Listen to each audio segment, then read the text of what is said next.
Le cycle du rêve par Howard Phillips Lovecraft. Polaris. À travers la fenêtre de ma chambre, l'étoile polaire brille d'une étrange lueur. Pendant les longues heures infernales des ténèbres, elle est là, qui étincelle. Et en automne, lorsque les vents mugissent avec rage, lorsque les arbres du marécage, aux feuilles rougeâtres, bruissent dans le petit matin, alors que la corne lunaire pâlit, je m'assieds, près de la croisée, et contemple l'étoile. Tombant de la voûte céleste, l'éclat de la scintillante Cassiopée vacille au fil des minutes, tandis que Charles Wayne, le bûcheron, commence à travailler au milieu de la brume détrempée du marais. Juste avant l'aurore, Arcturus clignote sur le cimetière, et au loin la chevelure de Bérénice, lui, étrange dans l'est mystérieux. La polaire, elle, darde ses rayons cendrés et froids sur la terre, clignant hideusement comme un œil fou qui essaye de transmettre un message, mais qui a tout oublié, excepté qu'il avait un message à remettre. Quelquefois, quand le ciel est nuageux, je réussis à dormir. Je me rappelle la nuit de la grande aurore, lorsque les reflets de cette lumière démoniaque jouaient sur la fondrière. Un passage de lourds nuages en masqua les rayons, et je m'endormis. Ce fut dans le dernier halo d'un croissant de lune que j'aperçus pour la première fois la cité. Elle reposait, sereine et engourdie, sur un curieux plateau situé au creux d'un vallon lui-même entouré de pics insolites. Ses murs, ses tours, ses colonnes, ses dômes et ses trottoirs étaient en marbre blafard. Dans les rues, de piliers de marbre portaient sur leur partie supérieure les têtes sculptées d'hommes barbus au visage austère. L'air était léger, immobile et chaud. À peine à 10 degrés au-dessus du zénith, luisait l'étoile polaire. Longtemps j'observai la ville, mais le jour ne se leva point. Après que la rougeoyante Aldébaran, qui chatoyait bas dans le ciel, eut accompli un quart de sa route autour de l'horizon, je vis de la lumière et de l'animation dans les maisons et dans les rues. Des silhouettes bizarrement drapées circulaient sous la pâle lumière de la lune déclinante. Elles s'exprimaient avec sagacité dans un idiome que je comprenais bien qu'il ne ressemblât à aucune des langues que je connaissais. Et quand la rouge Aldébaran eut accompli plus de la moitié de sa route, l'obscurité et le silence retombèrent. Lorsque je m'éveillai, je n'étais plus le même. Ma mémoire avait conservé la vision de la cité et mon âme s'était fait un souvenir vague dont la nature m'était incertaine. Par la suite, quand les nuits brumeuses me laissaient dormir, je revis souvent la cité. Quelquefois, elle m'apparaissait sous les rayons chauds et dorés d'un soleil qui, lui non plus, ne se couchait pas, mais tournait lentement autour de l'horizon. Par les nuits claires, l'étoile polaire brillait d'un éclat plus redoutable que jamais. Graduellement, j'en vins à me demander quelle serait ma place dans cette ville mystérieuse, sur cet étrange plateau perdu au milieu d'étranges pics. Au début, je me contentais d'observer en spectateur intemporel, mais maintenant je désirais m'intégrer à la vie de la cité et donner mon avis, tout comme ses habitants, des hommes graves qui chaque jour réglaient leurs affaires sur les places publiques. J'en arrivais même à penser que ce n'était pas un rêve. Car pourquoi cette maison de pierre et de briques située au milieu de la colline, entre un sinistre marécage et un vieux cimetière, pourquoi cette chambre où pénétrait chaque nuit l'étoile polaire serait-elle plus réelle que la cité? Une nuit, alors que j'écoutais une conversation qui se déroulait dans un grand parc plein de statues, je perçus un changement, et je compris que j'étais enfin physiquement présent dans la ville. Je ne venais plus en étranger sur le plateau de Sarkia, entre les pics Noton et Kadifonek, dans les rues d'Olatoe. Mon ami Alos avait pris la parole, et son discours plut à mon âme. C'était celui d'un homme courageux et d'un véritable patriote. Cette nuit-là, Daikos avait été destitué, et les Inutos reprenaient les hostilités. 5 ans auparavant, ces infernaux petits êtres jaunes et courteaux étaient venus de l'ouest inconnu jusqu'aux confins du royaume pour assiéger plusieurs de nos villes.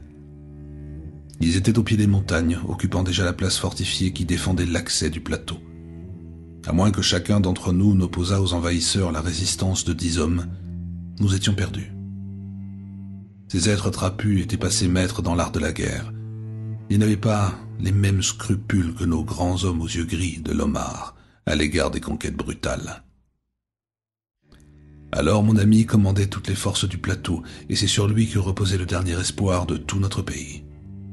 À cette occasion, il évoqua les dangers qu'il faudrait affronter et il exhorta les hommes d'Olatoe à se montrer aussi courageux que leurs ancêtres, les vaillants Lomariens, qui avaient victorieusement balayé les Gnofnek, cannibales aux grands bras et à la longue chevelure, lorsqu'ils avaient été forcés d'évacuer Zobna vers le sud devant la progression d'une immense nappe de glace. Alos me refusa le droit de me battre aux côtés de ses guerriers. Il savait que j'étais faible et sujet à d'étranges malaises lorsque j'étais soumis à des efforts et à des privations. Comme j'avais les yeux les plus perçants de la ville, et ce, malgré les longues heures que je passais chaque jour à étudier les manuscrits pnacotiques et les écrits philosophiques des pères zobnariens, mon ami qui ne voulait pas me condamner à l'inaction se reposa sur moi d'une tâche de la plus haute importance. Il m'envoya comme vigile à la tour de guet de Thapnen. Si les Inutos essayaient de surprendre la garnison de la citadelle par le col du pic Noton, je devais donner le signal de tir à nos soldats, qui sauveraient ainsi la ville d'un désastre immédiat. J'étais seul dans la tour car chaque homme valide était requis à la défense des cols. Mon cœur me faisait mal à force d'excitation, et je n'avais pas dormi depuis plusieurs jours. J'aimais Lomar, le pays qui m'avait vu naître, et Olatoe, la cité de marbre entre les pics Noton et Kadifonek. J'étais fermement décidé à assumer toutes mes responsabilités.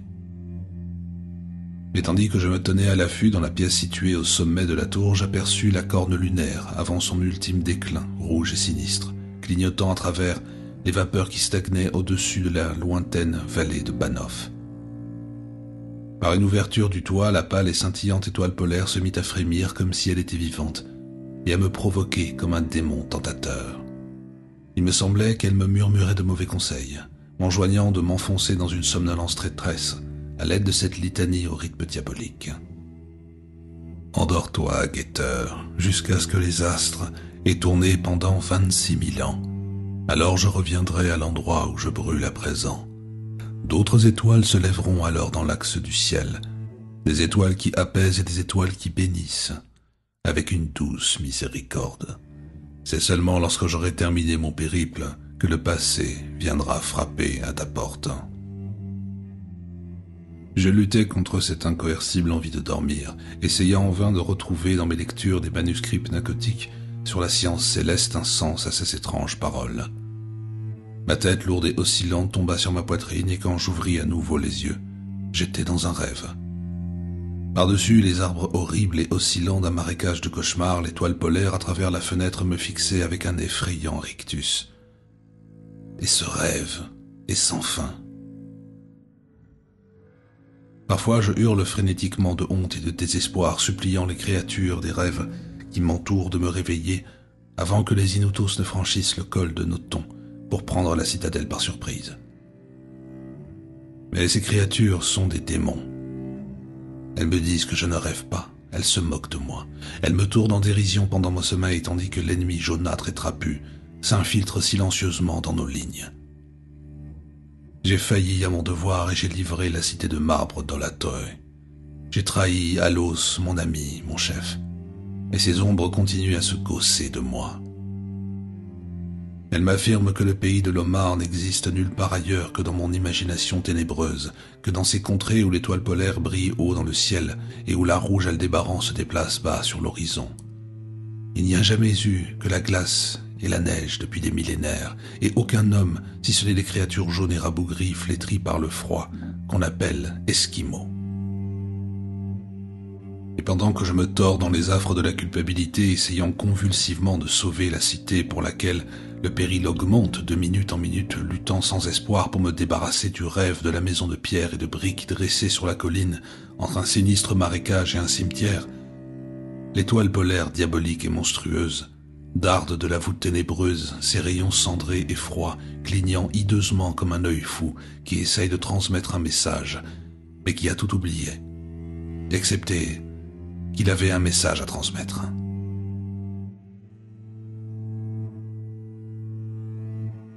Le bateau blanc.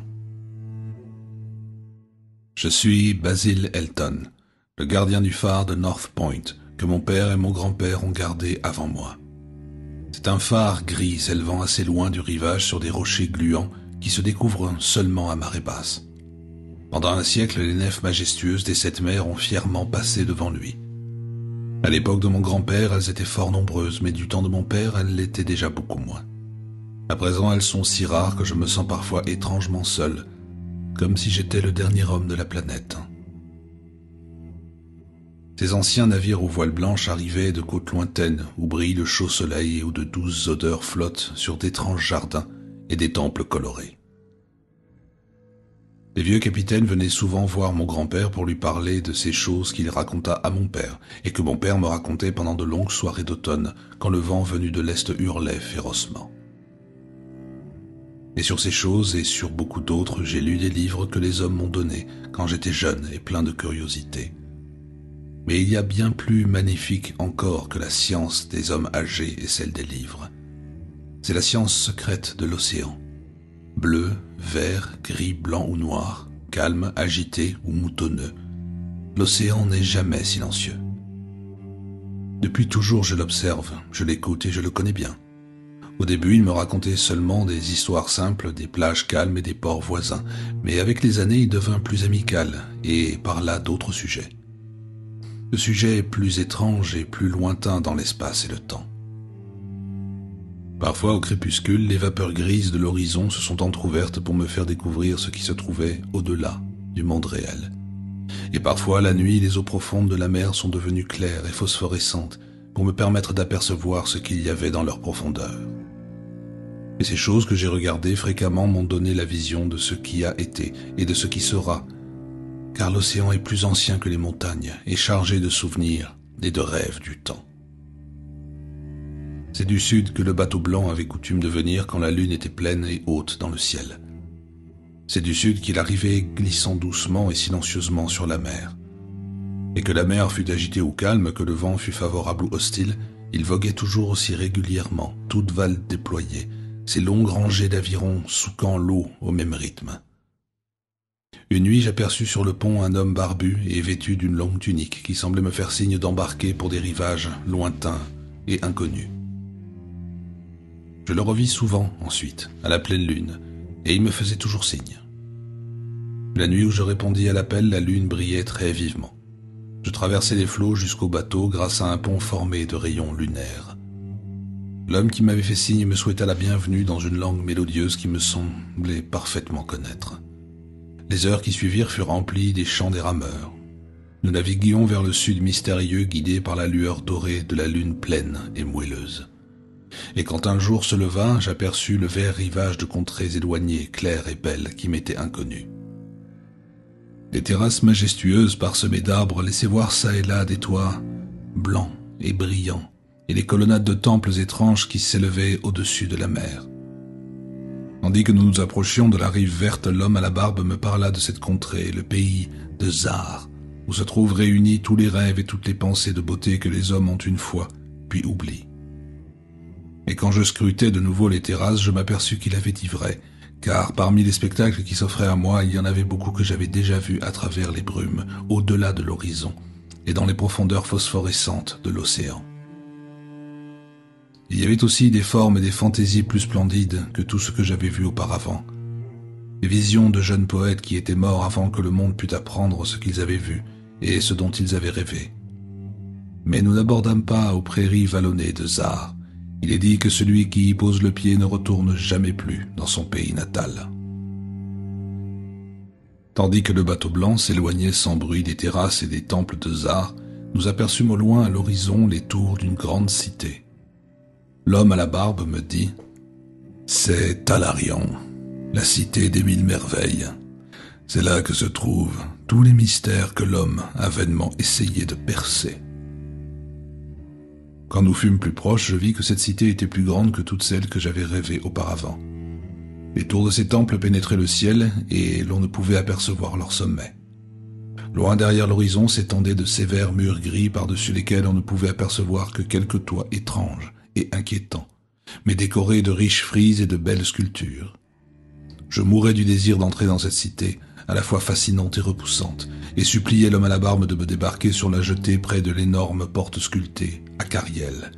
Mais il refusa, en me disant avec douceur « Nombreux sont ceux qui sont entrés dans Talarion, la cité des 1000 merveilles, mais aucun n'en est jamais revenu. car là ne vivent que des démons insensés qui ont été des hommes, et les rues sont blanches des ossements de ceux qui ont élevé leur regard sur la déesse Lati, souveraine de la ville. Le bateau blanc passa donc devant les murs de Talarion, et suivit pendant plusieurs jours un oiseau qui volait en direction du sud, et dont le plumage brillant avait la couleur du ciel. Puis nous arrivâmes sur une aimable côte égayée de buissons fleuris de toutes nuances, et où à perte de vue on ne voyait que des bocages charmants et des arbres radieux dans un soleil à son zénith. De bosquets qui se trouvaient hors de notre vue nous parvenaient des bribes de chants et de douces mélodies harmonieuses, interrompues de rires si délicieux que, impatient, je pressais les rameurs d'aller plus vite. L'homme à la barbe ne dit pas un mot, mais m'observa tandis que nous approchions du rivage bordé de lys. Soudain, le vent soufflant par-dessus les prairies fleuries et les bois feuillus apporta une odeur qui me fit frémir. Le vent s'amplifia, et l'air fut rempli de l'odeur fétide et charnelle des villes frappées par la peste et des cimetières mis à nu. Tandis que nous nous éloignions rapidement de cette côte damnée, l'homme à la barbe parla enfin et dit « Ceci est Xura, le pays des plaisirs inaccessibles. » Une fois de plus, le bateau blanc suivit l'oiseau du ciel sur des mers chaudes, caressées par des brises légères et aromatiques. Jour après jour et nuit après nuit, nous continuâmes à voguer, et quand la lune était pleine, nous écoutions le chant des rameurs mélodieux, comme cette nuit lointaine où nous avions quitté mon pays natal. Par un beau clair de lune, nous jetâmes l'ancre dans le port de Sona Nil, gardé par des promontoires de cristal jumeaux qui s'élevèrent de la mer et se rejoignent pour former une arche resplendissante. C'est le pays de l'imagination. Nous parvînmes au rivage verdoyant sur un pont doré formé par des rayons de lune. Au pays de Sona Nil, il n'y a ni temps, ni espace, ni souffrance, ni mort. Et je restai là pendant plusieurs éternités. Les bocages et les prairies sont verts, les fleurs éclatantes et parfumées. Les rivières bleues et musicales, les fontaines claires et fraîches. Splendides et majestueux sont les temples, les palais et les cités de Sona Nil. Cette contrée n'a pas de limite, car après chaque spectacle de beauté apparaît un autre encore plus beau. Dans la campagne et la splendeur des villes, le peuple heureux vit à sa guise. Tous ses habitants sont doués d'une grâce inaltérable et jouissent d'un bonheur sans nuage. Pendant les éternités que je passais là, je me promenais avec ravissement dans les jardins où les pagodes biscornues se laissent entrevoir à travers des bouquets d'arbustes, où les blanches allées sont bordées de délicats buissons de fleurs. Je gravis des collines du haut desquelles je pouvais contempler des panoramas d'un charme exquis, où des villes surmontées de clochers se nichent au creux de vallées verdoyantes et où les dômes dorés de cités gigantesques miroitent sur l'horizon infini. Et je contemplais au clair de lune la mer scintillante, les promontoires de cristal et le port tranquille où le bateau blanc était ancré. Ce fut encore par une nuit où la lune était pleine au cours de l'année immémoriale de Tarpe que j'aperçus la silhouette de l'oiseau céleste. Il me faisait signe et je fus pris du désir de repartir. Alors je parlai à l'homme à la barbe et lui confiai mon envie d'aller rendre visite à la lointaine Cathurie, qu'aucun homme n'a vue, et que l'on croit être située au-delà des colonnes de basalte de l'ouest. C'est le pays de l'espérance, et là brillent de tout leur éclat les représentations idéales de ce que nous connaissons ailleurs, du moins le pense-t-on. Mais l'homme à la barbe me dit « Prends garde aux mers périlleuses, où croit-on qu'Athurie se trouve. À Sona Nil n'existe ni la douleur ni la mort, mais qui peut dire ce qui se trouve au-delà des colonnes de basalte de l'ouest ?» Le mois suivant, j'embarquai sur le bateau blanc, et je quittai ce paisible port en compagnie du vieil homme. L'oiseau du ciel qui nous précédait nous mena jusqu'aux colonnes de basalte de l'ouest, mais cette fois-ci les rameurs n'entonnèrent pas leur doux chant sous la lune. Je rêvais souvent au pays inconnu de Cathurie, à ses bosquets, à ses splendides palais, et je me demandais quel plaisir nouveau m'attendait. Cathurie, me répétais-je, est la demeure des dieux et le pays des cités d'or innombrables. Les forêts sont de santal et d'aloé, comme les bosquets parfumés de camorin, et dans les arbres les oiseaux colorés gazouillent joyeusement. Sur les montagnes vertes et fleuries s'élèvent des temples de marbre rose richement sculptés, et dans leur cours se trouvent des fontaines d'argent où jaillissent avec une musique exquise les eaux parfumées qui descendent des sources de la rivière Nargue. Et les cités de Cathurie sont ceintes de murailles d'or, et leurs rues sont aussi pavées d'or. Dans les jardins et ces cités poussent d'étranges orchidées, et on y trouve des lacs parfumés dont les lits sont de corail et d'ambre. La nuit, les rues et les jardins sont éclairés par des lanternes joyeuses façonnées dans les carapaces à 3 couleurs de tortue, et l'on entend les douces notes d'un chanteur et d'un joueur de luth. Et toutes les maisons de Cathurie sont des palais, chacune étant construite sur un canal odorant où coulent les eaux sacrées du fleuve Nargue. Les maisons sont de marbre et de porphyre, leurs toits sont d'un or brillant qui reflète les rayons du soleil et rehausse la splendeur des cités, tandis que les dieux pacifiques les contemplent du sommet de pics éloignés. Plus magnifique que les autres est le palais du grand monarque Dorieb, dont certains disent qu'il est un demi-dieu et d'autres un dieu. Les hauts murs de son palais sont surmontés d'une multitude de tourelles de marbre. Dans ces vastes vestibules, de grandes foules se rassemblent, et c'est là que sont rassemblés les trophées des siècles. Et le toit est d'or pur posé sur de hauts piliers de rubis et de lapis-lazuli. Et le sol du palais est de verre sous lequel coulent les eaux illuminées de la rivière Nargue, où nagent des poissons multicolores inconnus en dehors de l'exquise Cathurie. C'est ainsi que je me représentais Cathurie. Et l'homme à la barbe m'enjoignait toujours de faire demi-tour et de retourner aux rivages heureux de Sonanil, car Sonanil est connu des hommes, tandis que nul n'a jamais vu Cathurie. Au 31e jour de notre voyage derrière l'oiseau, nous aperçûmes les colonnes de basalte à l'ouest. Elles étaient enveloppées de brouillard pour que personne ne pût voir au-delà ou apercevoir leur sommet, dont on dit qu'ils pénètrent les cieux. Et l'homme à la barbe me supplia, de nouveau, de faire demi-tour, mais je ne l'écoutais pas, car au-delà du brouillard qui entourait les colonnes, je croyais entendre les notes des chanteurs et des joueurs de luth célébrant mes louanges, moi qui avais voyagé si loin de la pleine lune et qui avais vécu au pays de l'imagination. Et c'est au son de cette mélodie que le bateau blanc s'enfonça dans la brume entre les colonnes de basalte de l'ouest, et lorsque la musique s'arrêta, que le brouillard se leva, ce ne fut pas le pays de Cathurie que nous aperçûmes, mais une mer agitée et indomptable qui entraîna notre esquive sans défense vers un lieu inconnu. Bientôt nos oreilles perçurent le grondement éloigné de chutes d'eau et nous distinguâmes sur l'horizon lointain le jaillissement titanesque d'une cataracte monstrueuse, où tous les océans du monde aboutissent pour tomber dans le néant abyssal. Alors l'homme à la barbe me dit, tandis que les larmes coulaient sur ses joues: « Nous avons abandonné le merveilleux pays, et nous ne le reverrons plus jamais. Les dieux sont plus grands que les hommes, et ils ont gagné. » Et je fermai les yeux avant le choc qui, je le savais, allait se produire, fuyant la vue de l'oiseau céleste qui agitait ses ailes bleues d'un air moqueur. Après le choc vint l'obscurité et j'entendis les hurlements d'hommes et de choses qui n'étaient pas humaines. Venus de l'est, des vents soufflèrent en tempête et me glacèrent jusqu'aux os, tandis que j'étais tapi sur la pierre humide qui avait surgi sous mes pieds.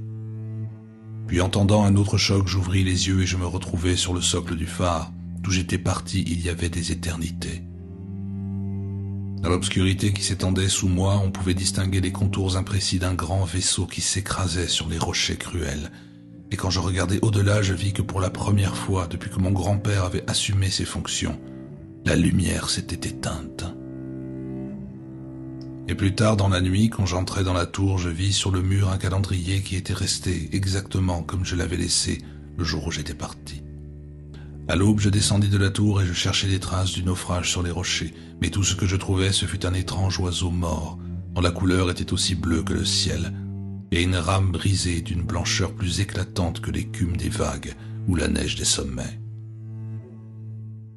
Et depuis ce jour-là, l'océan a cessé de me raconter ses secrets.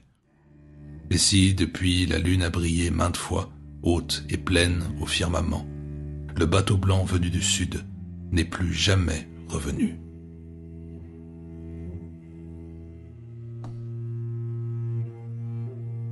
La malédiction de Sarnath. Au pays de Mnar, il existe un lac vaste et tranquille. Aucun fleuve n'y prend sa source, aucun fleuve ne vient s'y jeter. La puissante cité de Sarnath, construite sur ses rives il y a 10 000 ans, n'existe plus. Mais bien avant Sarnath, aux prémices de la création du monde, s'élevait ce rivage d'une autre cité, Ib, aussi ancienne que le lac lui-même. Ib, la cité de pierre grise, était peuplée de laides et étranges créatures. Sur les cylindres de briques de Kadateron, on peut lire qu'elles étaient de la même couleur verte que le lac brumeux. Elles avaient des yeux proéminents, des lèvres pendantes et charnues, de curieuses oreilles, mais pas de voix. Elles étaient descendues de la lune par une nuit de brouillard, en même temps que le lac et la cité grise d'Ib. Ces êtres bizarres avaient pour divinité une idole de pierre verte comme la mer, taillée dans l'image de Bokrug, le grand lézard aquatique qu'ils vénéraient en des danses horribles lorsque la lune, en son plein, était gibbeuse. Sur les papyrus d'Ilarnek, on peut lire également qu'ils découvrirent un jour les secrets du feu. Les flammes furent soigneusement entretenues pour relever de leur éclat fantastique d'étranges cérémonies, mais on sait très peu de choses sur les habitants d'Ib. Ils vivaient il y a si longtemps et notre monde humain est si jeune. Après quelques millénaires, des hommes firent leur apparition au pays de Mnar. Des bergers basanés, accompagnés de leurs troupeaux laineux, édifièrent Tra, Ilamek et Kadateron, au bord de la sinueuse rivière. Certaines tribus, plus téméraires que les autres, poussèrent jusqu'au bord du lac dont le sous-sol était fort riche en métaux précieux, et y construisirent Sarnath. Installés non loin de la grise cité d'Ib et de ses singuliers habitants, les bergers se prirent d'une haine féroce à l'égard de leurs voisins. Ils n'aimaient pas les voir se promener le soir autour de leur ville. Ils n'aimaient pas non plus leurs étranges sculptures monolithiques, témoins de l'antériorité de cette civilisation sur la leur. Plus le temps passait, plus les hommes de Sarnath détestaient les habitants d'Ib. Ils les détestaient d'autant plus que ces petits êtres étaient faibles et vulnérables. Leur corps avait la consistance de la gelée et n'offrait aucune résistance aux jets de pierre ou de flèches. Un jour, les guerriers de Sarnath décidèrent de détruire Ib. Frondeurs, archers et lanciers, tous marchèrent sur la cité grise dont ils massacrèrent les habitants. Pour ne pas avoir à toucher à ces étranges créatures, ils poussèrent leurs corps dans le lac à l'aide de longues perches. Puis ils détruisirent systématiquement tout ce qu'ils trouvèrent dans la cité, jetant dans le lac les énormes blocs monolithiques dont la pierre grise ne ressemblait à aucune autre, jusqu'à ce que, enfin, il ne restât plus rien de la très ancienne Ib. Seule l'idole de pierre couleur de mer, taillée à l'image de Bokrug, le lézard d'eau, trouva grâce auprès des guerriers, puisqu'ils l'emportèrent avec eux comme symbole de leur victoire sur les dieux et les gens d'Ib. Mais la nuit qui suivit son entrée dans le temple, il se produisit sur le lac un étrange carrousel lumineux, et le lendemain, le peuple de Sarnath constata la disparition de l'idole verte, en même temps qu'il découvrait le cadavre du grand prêtre, Taran Ish. Il était étendu au pied de l'autel de chrysolite, le visage déformé par un effrayant rictus de peur. Avant de mourir, il avait écrit d'une main tremblante sur l'autel de chrysolite « Malédiction ». Après Taran Ish, il y eut de nombreux grands prêtres à Sarnath, mais jamais on ne retrouva l'idole de pierre couleur de mer. Des siècles s'écoulèrent, Sarnath devint extrêmement prospère. Seuls les prêtres et quelques vieilles femmes se souvenaient du dernier message écrit par Taran Ish sur l'autel de chrysolite. Il y avait à présent une route reliant Sarnath à Ilarnek. De nombreuses caravanes la prenaient pour venir échanger des métaux précieux, des tissus chatoyants, des bijoux, des livres, des outils pour les artisans, et tous les objets de luxe appréciés des peuples résidant le long et au-delà de la sinueuse rivière Ai. Sarnath devint encore plus belle, plus savante, plus puissante. Elle envoya ses armées conquérir les contrées voisines jusqu'au jour où il n'y eut plus qu'un roi sur le trône de Sarnath pour gouverner tout le pays de Mnar. Sarnath, la magnifique, était la merveille du monde, l'orgueil de l'humanité tout entière. Ses murs étaient en marbre poli. Ils avaient 300 coudées de haut et 75 de large pour permettre aux chars d'y circuler aisément. Du côté du lac, une grande muraille de pierre verte avait été édifiée pour retenir les immenses vagues qui commémoraient ainsi curieusement, une fois l'an, la destruction de la cité d'Ib. Lorsqu'on entrait dans la ville, 50 larges avenues, coupées par 50 rues, conduisaient du lac aux portes. Elles étaient toutes pavées d'onyx, sauf celles sur lesquelles passaient les chevaux, les chameaux et les éléphants, qui, elles, étaient recouvertes de granit. Chacune des portes de bronze de la ville était flanquée de statues de lions et d'éléphants, travaillées dans une pierre inconnue. Les maisons de Sarnath étaient de briques vernissées et de calcédoine. Chacune possédait un jardin clos de murs et un joli lac cristallin. Elles étaient délicieuses et sans pareil. Leurs dômes brillants émerveillaient les voyageurs de Thra, d'Ilamec et de Kadatéron. Et pourtant ces maisons n'avaient rien à côté de la magnificence des palais, des temples et des jardins appartenant au vieux roi Zakar. La plus petite de ces nombreuses demeures était plus merveilleuse que la plus belle résidence de Thra, d'Ilamec ou de Kadatéron. Ces palais étaient si hauts que de l'extérieur ils donnaient l'impression de toucher le ciel, et lorsque des torches trempées dans l'huile de Dothaire les éclairaient, leurs murs révélaient de vastes fresques épiques, d'une splendeur et d'une richesse inimaginables. Toutes les colonnes de marbre étaient sculptées, et les parterres merveilleusement décorés de béryl, de lapis-lazuli, d'escarboucles, et d'autres pierres rares disposées de façon à reproduire d'extraordinaires tapis de fleurs. Il y avait également des fontaines somptueuses dont les jets d'eau parfumés formaient des balais d'un raffinement exquis.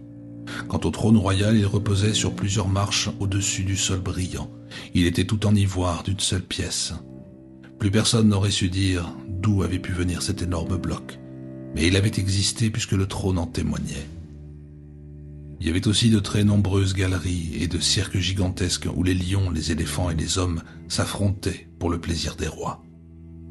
Parfois, ces arènes étaient remplies par les eaux du lac pour permettre d'organiser des luttes nautiques entre nageurs ou entre des hommes de dangereuses espèces d'animaux aquatiques. Les 17 temples de Sarnath ressemblaient à des tours élevées, et lorsqu'on s'en approchait, on apercevait qu'ils avaient été construits à l'aide de pierres multicolores absolument inconnues ailleurs. Le plus grand d'entre eux avait 1000 coudées de haut. C'est là que résidait le grand prêtre dans un luxe à peine inférieur à celui des princes. C'est là que se réunissaient les foules pour adorer Zo, Kalar et Tamash, les principaux dieux de Sarnath, dont les chasses enveloppées d'encens ressemblaient au trône des monarques. Les icônes de ces idoles étaient si parfaites, si vivantes, qu'on aurait juré que les dieux barbus étaient assis là, en personne. C'est dans ce temple que se perpétuait la haine de Bokrug, le lézard aquatique, et c'est là qu'était conservé l'autel de chrysolite sur lequel était inscrite la malédiction de Taran-Ish. Le vieux roi Zakar avait aussi fait construire de magnifiques jardins. Il se trouvait dans le centre de Sarnath sur un vaste espace entouré de murs élevés et surmonté d'un immense dôme de verre à travers lequel le soleil, la lune et les planètes se reflétaient avec éclat et douceur de jour comme de nuit. En été, les jardins avaient été rafraîchis par une brise odorante dispensée par d'ingénieux éventails, et en hiver, un invisible système de chauffage y entretenait une chaleur printanière.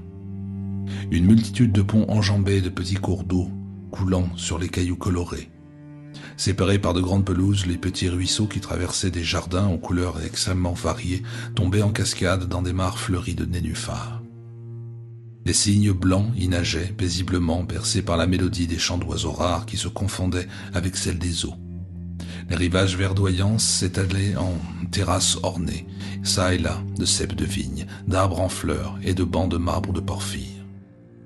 Et il y avait encore des chapelles et des temples plus petits où l'on pouvait se reposer en toute quiétude et prier des dieux plus familiers.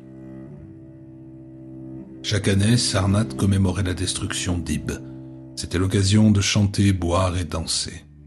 Il y avait de nombreuses et importantes réjouissances, des fêtes animées où se produisaient des luthistes couronnés de roses de Zokar, rendaient hommage au courage des anciens qui avaient exterminé les habitants d'Ib.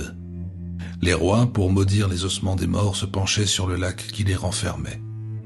Au début, les grands prêtres n'aimaient pas ces manifestations de joie sauvage, car parmi eux circulaient d'étranges récits. On racontait la disparition de l'icône couleur de mer, et que c'était de peur que Taran-Ish était mort.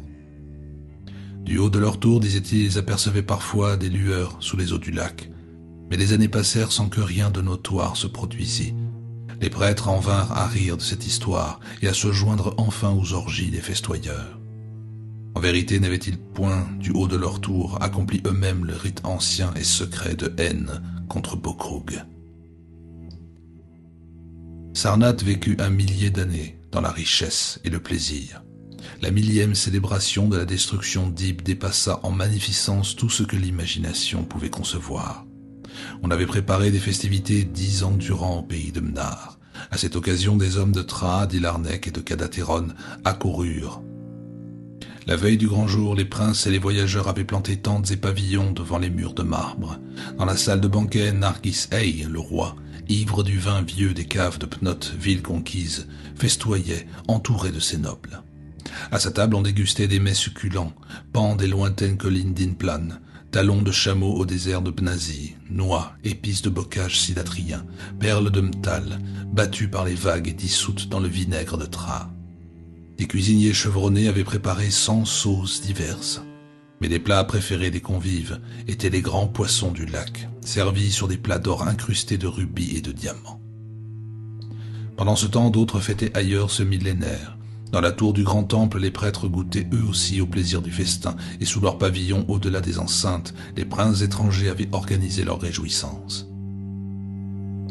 Ce fut le grand prêtre Gnaïka qui le premier vit les ombres descendre de la lune gibbeuse vers le lac et le brouillard vert s'élever au-dessus du plan d'eau pour envelopper d'un halo funeste les dômes et les tours de Sarnath, désormais condamnés. Puis ceux qui étaient dans ces tours et autour de la ville virent flotter au-dessus de l'eau des lumières étranges, tandis que le rocher gris Accurion, qui de coutume se dressait sur les bords du lac, était presque submergé. La peur s'empara des princes d'Ilarnec et de Rokol, qui firent démonter leurs tentes et repartirent. Vers minuit, toutes les portes de bronze de Sarnath s'ouvrirent, les livrant un passage à une foule terrifiée qui envahit la plaine. C'est alors que tous les étrangers prirent la fuite. Sur ces visages terrorisés se lisait la folie que fait naître une insurmontable horreur. Les paroles qui naissaient sur leurs lèvres évoquaient des scènes si affreuses que nul n'osa vérifier leurs dires. Les hommes qui avaient pénétré dans la salle du banquet royal en ressortirent, hagards, les yeux révulsés d'effroi, car Nargis-Ey et sa cour avaient disparu de ces lieux envahis par une horde d'êtres verdâtres, muets, aux yeux proéminents, aux lèvres charnues et pendantes, et aux étranges oreilles. Les nouveaux venus s'étaient mis à danser. Ils agitaient des plateaux incrustés de rubis et de diamants d'où naissaient des flammes.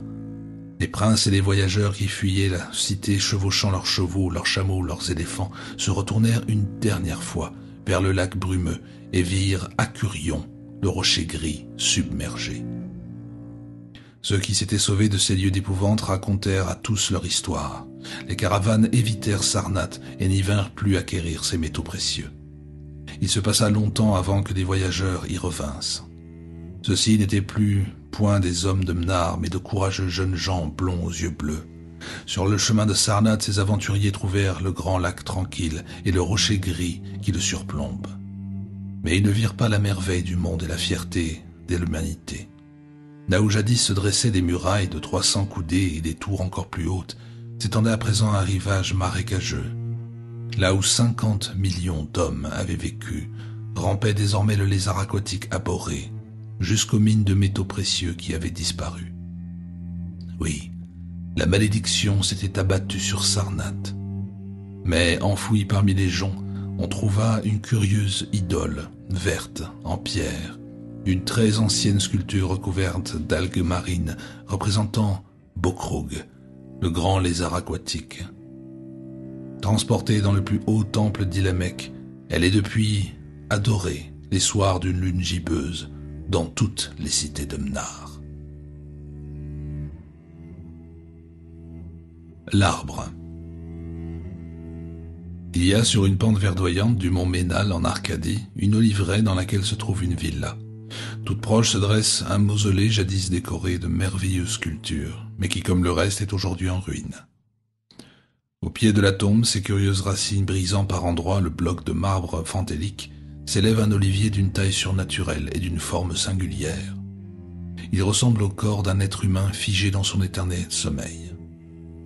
L'image est tellement frappante que les habitants de pays évitent de passer par là lorsque la lune brille trop faiblement dans la nuit.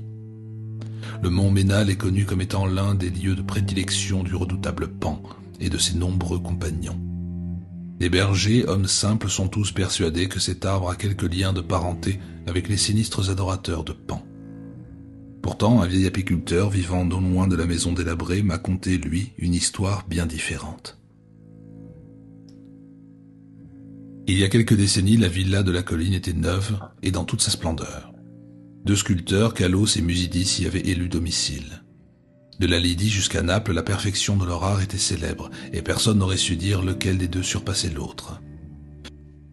L'Hermès de Calos se trouvait dans un temple de marbre à Corinthe, tandis que la Pallas de Musidis était placée au sommet d'une colonne, à Athènes, près du Parthénon. Tout le monde rendait hommage à l'art de Calos et de Musidis, et s'émerveillait de savoir qu'aucune ombre de jalousie n'était jamais venue troubler leur chaleureuse et fraternelle amitié. Bien que vivant en parfaite harmonie, les deux hommes n'avaient pas le même caractère. Musidis était à passer ses nuits à festoyer, à téger. Calos, au contraire, préférait rester à la maison, d'où il s'échappait parfois à l'insu de ses esclaves pour aller rêver et méditer dans la fraîcheur de l'oliveraie. C'est là qu'il trouvait l'inspiration et qu'il créait en imagination les statues aux formes parfaites qu'il immortaliserait ensuite, palpitantes dans le marbre. Les gens futiles disaient que Calos venait là pour s'entretenir avec les esprits de l'oliveraie et que ses œuvres n'étaient que la représentation des formes qu'il avait vues, car il ne faisait jamais appel à des modèles humains. Calos et Musidis étaient si justement célèbres que personne ne s'étonna lorsque le tyran de Syracuse leur envoyait des messagers pour parler de la très belle statue de Tyché qu'il avait l'intention d'ériger dans sa ville.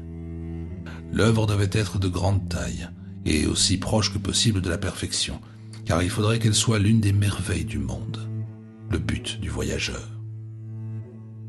Celui qui serait choisi pour accomplir ce travail aurait droit à tous les honneurs, et Calos et Musidis étaient invités à concourir.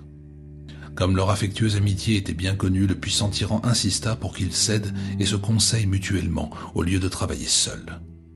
Cette collaboration donnerait sans doute deux œuvres d'une grande beauté, puisqu'elles seraient conçues en commun par les deux plus grands sculpteurs.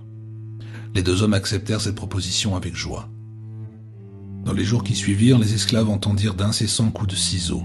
Calos et Musidis travaillèrent ensemble, mais dérobèrent leurs œuvres aux yeux du public. À part eux, personne ne put voir les deux silhouettes divines taillées avec habileté dans les rudes blocs, informes depuis que le monde est monde. La nuit, comme autrefois, Musidis fréquentait les banquets de Thégée, tandis que Calos errait seul dans l'oliveraie. Mais au bout de quelque temps, Musidis parut préoccupé. C'était curieux, disait-on, que la tristesse vint s'emparer de quelqu'un qui avait toute chance d'atteindre la consécration suprême. Plusieurs mois s'écoulèrent encore, mais rien dans l'attitude de Musidis ne laissait supposer qu'il se réjouissait de sa situation privilégiée. Enfin, un jour, il se mit à parler de l'étrange maladie de Calos. Plus personne alors ne s'étonna de sa sombre humeur, car tout le monde savait quel sentiment de profonde amitié liait les deux hommes. Par la suite, de nombreux visiteurs vinrent s'enquérir de la santé de Calos. Ils remarquèrent évidemment la pâleur de son visage, mais aussi l'heureuse sérénité de son regard. Musidis, au contraire, tourmenté et anxieux, repoussait tous ses esclaves et ne laissait à nul autre que lui-même le soin de nourrir et de veiller sur son ami. Dissimulés derrière de lourdes tentures se trouvaient les deux statues inachevées de Tyché, qui n'avaient pas été touchées depuis longtemps par le malade et son ami. Malgré les soins zélés de Musidis et d'un médecin, la santé de Calos déclinait, et plus elle déclinait, plus le malade demandait à être transporté dans l'oliveraie qu'il aimait tant. Il tenait absolument à rester là-bas tout seul, comme s'il désirait parler à des êtres invisibles. Son ami cédait à toutes ses exigences, mais il avait le cœur gros à l'idée que Calos éprouvait plus d'affection pour les esprits de l'oliveraie que pour lui-même. La fin se fit proche, et Calos se mit à parler de l'au-delà. Musidis, en pleurant, lui promit une sépulture plus belle que le mausolée, mais Calos le supplia de ne plus parler de splendeur de marbre. Un seul désir obsédait maintenant l'esprit du mourant, que l'on enterrât les branches d'un certain olivier avec lui près de sa tête. Une nuit, alors qu'il reposait seul dans l'obscurité de l'oliveraie, Calos mourut. Le tombeau de marbre que Musidis, frappé de douleur, sculpta pour son ami bien-aimé était d'une inimaginable beauté. Personne d'autre que Calos n'aurait pu créer de tels bas-reliefs où étaient représentées toutes les splendeurs de l'Élysée. Et Musidis n'oublia pas de déposer près de la tête de Calos les branches d'olivier. Quand l'intensité de la douleur de Musidis fit place à la résignation, il se remit avec ardeur à travailler à la statue de Tyché. C'est lui qui aurait tous les honneurs. Sa tâche fut comme une échappatoire à son chagrin, et il travaillait de plus en plus chaque jour, abandonnant les distractions qu'il avait naguère aimées. Il passait ses soirées près de la tombe de son ami, où un jeune olivier avait pris racine à l'endroit même où reposait la tête du mort. La croissance de cet arbre avait été si rapide et sa forme était si étrange que tous ceux qui le regardaient s'exclamaient de surprise. Musidis semblait fasciné, il éprouvait à la fois de l'attirance et de la répulsion. 3 ans après la mort de Calos, Musidis envoya un messager au tyran de Syracuse, et l'on murmura sur l'agora de Thégée que la puissante statue était terminée. À cette époque, l'arbre de la tombe avait atteint des proportions étonnantes, dépassant tous les arbres de son espèce. Une branche singulièrement puissante dominait même l'appartement où travaillait Musidis. Comme beaucoup de visiteurs venaient voir l'arbre prodigieux et admiraient le travail de l'artiste, Musidis était rarement seul. Mais il n'était pas gêné par cette foule. Et même il semblait craindre de rester seul maintenant que son travail absorbant était terminé. Le vent froid des montagnes soufflait sur l'oliveraie et l'arbre de la tombe émettait d'étranges sons vaguement articulés. Le ciel était sombre le soir où les émissaires du tyran arrivèrent à Thégée. On savait qu'ils allaient chercher la grande statue de Tyché et apporter les honneurs éternels à Musidis. C'est pourquoi on les accueillit très chaleureusement. Dans le courant de la nuit, une violente tempête se déchaîna sur la crête du mont Ménal, et ceux qui habitaient Syracuse furent contents d'être bien à l'abri dans la ville. Ils parlèrent de leur illustre tyran et de sa splendeur, et évoquèrent la gloire de la statue que Musidis avait élevée pour lui. Et puis les hommes de Thégée parlèrent de la bonté de Musidis, de son chagrin pour son ami, et ils dirent comment les lauriers qui allaient couronner son art n'arriveraient sans doute pas à le consoler de l'absence de Calos, qui aurait peut-être porté ses lauriers à sa place. Ils parlèrent de l'arbre qui poussait sur la tombe près de la tête de Calos. Le vent hurlait horriblement, et ensemble des gens de Syracuse et d'Arcadie adressèrent des prières à Éole. Quand le soleil se leva le lendemain matin, les proxènes conduisirent les messagers du tyran en haut de la côte à la demeure du sculpteur, mais le vent de la nuit avait fait d'étranges ravages. Les cris des esclaves s'élevaient sur un spectacle désolant, car plus rien ne restait des colonnades brillantes du vaste vestibule de l'oliveraie où Musidis avait rêvé et travaillé. Seuls quelques murs élevés se dressaient encore, tristement, car la lourde branche de l'arbre étrange était abattue sur le somptueux péristyle, réduisant la grandiose architecture de marbre à un amas de ruines. Tous demeurèrent abasourdis, regardant alternativement les ruines et le grand arbre sinistre dont l'aspect était si bizarrement humain, et dont les racines s'enfonçaient si curieusement dans le tombeau sculpté de Calos. Leurs craintes et leurs inquiétudes augmentèrent quand ils pénétrèrent dans l'appartement dévasté, car on ne trouva aucune trace de l'aimable Musidis, ni de la merveilleuse statue de Tyché. Seul le chaos régnait sur ces ruines monstrueuses. Les envoyés des deux cités repartirent fort déçus. Ceux de Syracuse parce qu'ils n'avaient pas de statue à emporter, ceux de Thégée parce qu'ils n'avaient pas d'artiste à récompenser. Toutefois, les Syracusiens réussirent à acquérir après quelque temps une splendide statue à Athènes, et les Thégéens se consolèrent en élevant sur l'agora un temple de marbre célébrant les dons, les vertus et la piété fraternelle de Musidis. Mais l'oliveraie est toujours là, ainsi que l'arbre qui pousse sur la tombe de Calos, et le vieil apiculteur m'a conté que quelquefois les buissons murmurent dans le vent de la nuit, répétant sans cesse « Oïda, Oïda, je sais, je sais ».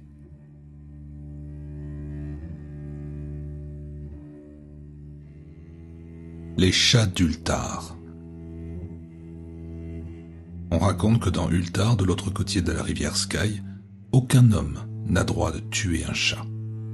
J'en suis d'autant plus convaincu que mes yeux se posent sur celui qui est assis là, ronronnant près du feu. Le chat est un animal mystérieux. Il devine et voit des choses que les humains n'aperçoivent pas. N'est-il pas l'âme de l'antique Égypte et le sujet des contes oubliés de Méroé et Ophir? De plus, il est apparenté au seigneur de la jungle, et comme tel, il est l'héritier des secrets de la sombre et inquiétante Afrique. Le sphinx est son cousin. Il parle le même langage, mais il est plus ancien que lui, et il se souvient de ce que le sphinx a oublié. À Ultar, longtemps avant que l'on interdit d'abattre les chats, il y avait un vieux paysan et sa femme qui prenaient plaisir à prendre au piège pour les tuer les chats de leurs voisins. Pourquoi se livraient-ils à ce massacre ? Je l'ignore. Beaucoup de gens ont les chats en horreur et ils ne supportent pas de les voir se glisser furtivement dans les cours et les jardins après le crépuscule. Peut-être ce couple était-il du nombre. Toujours est-il qu'ils tuaient tous les chats qui s'approchaient de leur maison. D'après les cris que l'on percevait la nuit, de nombreux villageois pensaient que le couple devait avoir un procédé bien particulier pour se défaire des animaux. Mais ils évitaient soigneusement d'en parler avec le vieil homme et sa femme. Il faut dire que l'expression de leurs deux visages ridés était effrayante. En vérité, si les propriétaires de chats haïssaient ces étranges habitants d'une minuscule chaumière dissimulée sous des chênes centenaires derrière une cour abandonnée, ils les craignaient plus encore. Et au lieu de les traiter comme des assassins, ils se contentaient d'empêcher leurs animaux favoris de s'approcher de cette maison maudite. Lorsqu'à la suite d'une imprudence un chat disparaissait et que l'on entendait dès la nuit tombée les bruits étranges, il ne restait plus qu'à son maître qu'à se lamenter ou à se consoler en remerciant le destin que ce ne fut pas l'un de ses enfants qui eût disparu. Car les gens d'Ultar étaient simples. Ils ne savaient pas d'où les chats étaient originaires. Un jour, une caravane d'étrangers venus du sud pénétra dans les rues étroites et pavées d'Ultar. Ces voyageurs avaient la peau sombre et ne ressemblaient pas à ceux qui traversaient 2 fois l'an le village. Pour quelque argent, ils disaient la bonne aventure sur la place du marché et achetaient avec leurs gains des colliers de verroterie. Leur comportement était curieux et leur singulière prière étonnait. Sur les flancs de leurs roulottes, ils avaient peint de curieuses silhouettes dont les corps humains portaient des têtes de chats, de faucons, de béliers et de lions. Le chef de la caravane avait sur la tête un bonnet décoré d'une paire de cornes et d'un curieux cercle. Il y avait dans cette singulière caravane un petit garçon orphelin de père et de mère qui avait reporté toute son affection sur un charmant chaton noir. La peste n'avait pas épargné les siens, mais elle lui avait laissé quand même cette petite créature soyeuse pour apaiser son chagrin. Lorsqu'on est très jeune, on peut trouver une consolation à voir gambader joyeusement un petit chat noir. Le garçon que les gens basanés appelaient Ménès souriait plus souvent qu'il ne pleurait pendant qu'il jouait avec son petit animal sur les marches d'une roulotte bizarrement peinte. Au 3e matin du séjour des voyageurs à Ultar, Ménès ne retrouva pas son chaton noir. En le voyant sangloter sur la place du marché, certains villageois lui parlèrent du vieil homme et de sa femme, et des bruits que l'on entendait la nuit près de leur maison. Lorsqu'il eut écouté ces paroles, l'enfant s'arrêta de pleurer et se mit à méditer. Puis il fit une prière. Il tendit les bras vers le soleil et récita des litanies dans une langue qu'aucun habitant à Ultar ne pouvait comprendre. À ce moment-là, les nuages prirent une forme curieuse. Il se formait dans le ciel des silhouettes indistinctes et nébuleuses de plantes exotiques et de créatures hybrides couronnées de cercles entourés de cornes. La nature aime prendre parfois ces figures tourmentées qui impressionnent les imaginatifs. Cette nuit-là, les voyageurs quittèrent Ultar et on ne les revit jamais plus. Le lendemain matin, les villageois s'aperçurent bouleversés que les chats avaient disparu. L'animal familier semblait avoir déserté tous les foyers. Petits, grands, gros, noirs, gris, jaunes ou rayés. Il n'y avait plus un seul chat dans tout le village. Le vieux Kranon, le bourgmestre, jura que les gens à la peau sombre s'étaient emparés de tous ces animaux pour venger la mort du petit chat de Ménès. Et il maudit, et la caravane, et le jeune garçon. Ménite, le fluet notaire, déclarait qu'il s'agissait sans doute encore d'un mauvais tour du vieux villageois et de sa femme, car leur haine des chats empirait de jour en jour. Pourtant personne n'osa incriminer le sinistre couple. Attal, le fils de l'aubergiste, jura bien qu'il avait vu tous les chats d'Ultar réunis au crépuscule dans la cour déserte de la chaumière. Mais pouvait-on accorder crédit au récit d'un si jeune garçon ? Celui-ci racontait que tous les chats avaient suivi solennellement 2 d'entre eux, comme s'ils accomplissaient un rite inconnu. Mais les villageois, tout en craignant que le vieillard et sa femme eussent envoûté les chats pour les faire mourir, préférèrent ne pas se rendre à la lugubre demeure. Ils attendraient que le couple sorte pour l'accabler de reproches. Ultar s'endormit en colère. Mais à l'aube, un miracle semblait s'être produit, car les habitants retrouvèrent à leur réveil tous les chats du village. Petits, grands, gros, noirs, gris, jaunes, rayés. Tous les chats étaient revenus. Ils semblaient gras et luisants, et ils ronronnaient de plaisir. Les citoyens discutèrent de cet événement et s'étonnèrent grandement de cette étrange aventure. Le vieux Kranon répéta que c'était là l'œuvre des gens à la peau basanée, puisqu'il était de notoriété publique que les chats ne revenaient jamais vivants de la chaumière du sinistre couple. Tout le monde tomba d'accord sur le fait que les chats ne touchant plus à leur pâté ni à leur soucoupe de lait, il y avait là quelque chose de curieux. Pendant 2 jours entiers, les chats d'Ultar refusèrent de toucher à la nourriture et se chauffèrent au soleil ou près des foyers. Une semaine se passa avant que les villageois remarquèrent qu'il n'apparaissait plus aucune lumière à la fenêtre de la chaumière sous les arbres. Puis le fluet Nit déclara que personne n'avait plus vu le vieil homme et sa femme depuis la nuit où les chats avaient disparu. Une semaine plus tard, le bourgmestre surmonta ses craintes pour aller voir ce qui se passait dans la silencieuse demeure. Il prit la précaution d'y aller avec 2 témoins, Chang, le forgeron, et Toul, le tailleur de pierre. Lorsqu'ils eurent enfoncé la porte, ils ne trouvèrent que 2 squelettes parfaitement nettoyés et un grand nombre de scarabées étranges qui grouillaient à travers toute la pièce. Cette découverte donna lieu à de nombreuses discussions. Zot, le juge, se disputait à longueur de temps avec Nit, le fluet notaire. Kranon, Chang et Toul avaient été pressés de questions. Même le jeune Atal, le fils de l'aubergiste, fut interrogé à plusieurs reprises et reçut des bonbons en récompense. On parla du vieux villageois et de sa femme, de la caravane et des étrangers à la peau sombre, du petit Ménès et de son chaton noir, des prières de Ménès et du ciel tourmenté, de ce que les chats avaient fait la nuit où la caravane était partie, et de ce qu'on avait trouvé plus tard dans la chaumière, sous les arbres sombres de la cour repoussante. Et pour finir, les bourgeois instituèrent cette loi remarquable dont les commerçants parlent à Otheg et les voyageurs à Nir, à savoir qu'à Ultar, aucun homme n'a le droit de tuer un chat.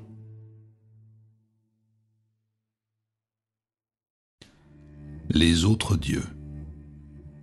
Au sommet du pic le plus élevé de la terre demeurent les dieux qui ne souffrent pas qu'aucun mortel les regarde. Jadis, ils habitaient des pics moins élevés, mais les hommes des plaines escaladèrent les pentes rocheuses et neigeuses, poussant les dieux vers les hauteurs où ils se trouvent à présent. En quittant leur demeure précédente, ils emportèrent avec eux tout ce qui put les signaler. Ils laissèrent pourtant une sculpture gravée sur le flanc d'une montagne, connue sous le nom de Engranek. Ils vivent à présent au pays inconnu de Kadat, dans un désert glacé qu'aucun homme ne traverse, et sont devenus farouches, sévères aussi. Et alors que jadis ils acceptaient que les hommes les fissent déplacer, ils leur interdisent aujourd'hui de venir, ou s'ils viennent, de repartir. Il est préférable que les humains ne connaissent pas Kadat, dans le désert glacé, sinon ils tenteraient de s'y rendre. Parfois, quand les dieux ont la nostalgie de la terre, ils viennent rendre visite dans les nuits calmes au pic qu'ils habitaient autrefois, et ils pleurent doucement en essayant de jouer comme jadis sur les pentes. Les hommes ont entendu parler des pleurs des dieux sur Touraï au sommet neigeux, mais ils ont cru que c'était la pluie. Et ils ont entendu les soupirs des dieux à l'aube, dans les vents plaintifs de l'Érion. Les dieux voyagent dans des vaisseaux de nuages, et les sages villageois connaissent les légendes qui les tiennent éloignés de certains pics élevés, la nuit, lorsqu'il y a des nuages, car les dieux ne sont pas aussi indulgents qu'autrefois. À Ultar, de l'autre côté de la rivière Sky, habitait autrefois un vieil homme désireux de contempler les dieux de la terre.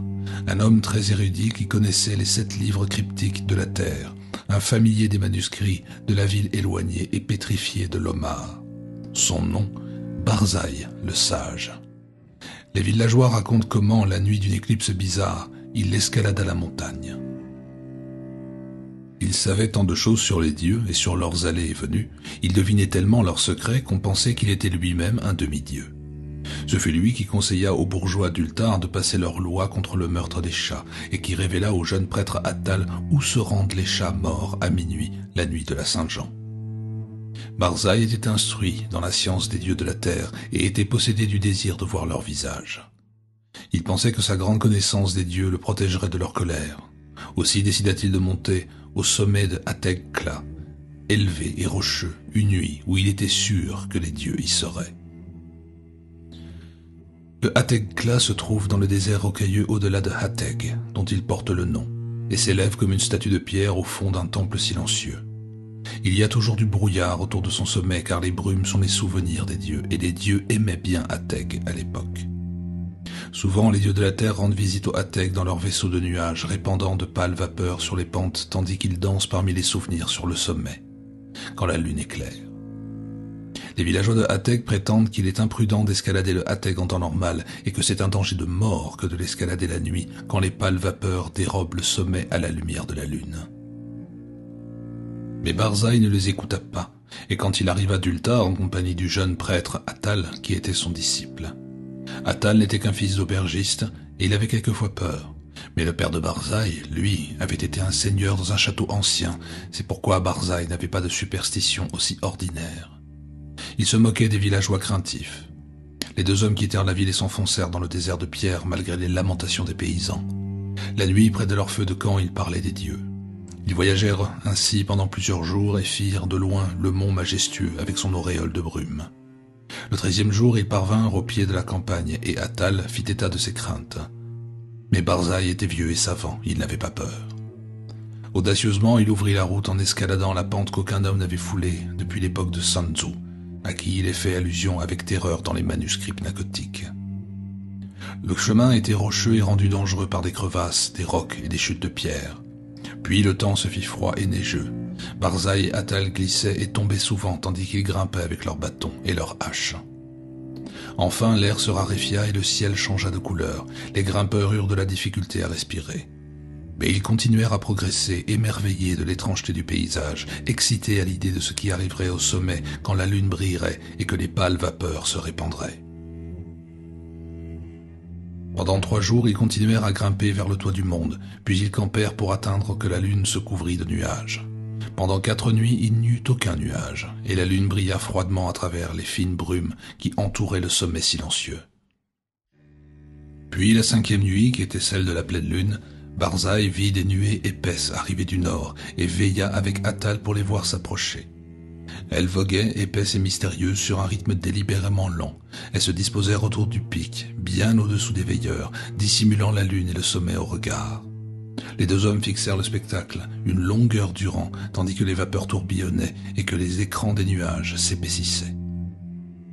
Barzaï connaissait les habitudes des dieux de la terre, il écoutait avec attention, mais Attal sentait le froid des brumes humides et il avait peur. Quand Barzaï se mit à grimper plus haut et à leur faire signe, Attal mit longtemps à le suivre. Les vapeurs étaient tellement épaisses que le chemin était difficile. Lorsqu'enfin il se mit en route, Attal voyait à peine la forme grise de Barzaï sur la pente dans la lueur nuageuse de la lune.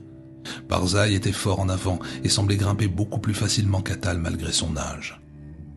Il ne craignait pas l'altitude qui devenait insupportable et n'hésitait pas devant les larges crevasses noires qu'Attal avait du mal à sauter. Ils continuèrent donc à monter par-dessus les rocs et les gouffres dangereux, parfois effrayés de l'ampleur du silence des sommets glacés et désolés et des hauteurs de granit. Tout à coup, Barzaï disparut à la vue d'Attal. Escaladant une paroi qui semblait émerger pour barrer le passage à quiconque n'était pas un admirateur des dieux de la terre. Attal se trouvait bien au-dessous et se demandait ce qu'il ferait lorsqu'il arriverait à cet endroit, quand il remarqua que la lumière s'était curieusement intensifiée, comme si le sommet sans nuages, rendez-vous des dieux éclairé par la lune, était tout proche.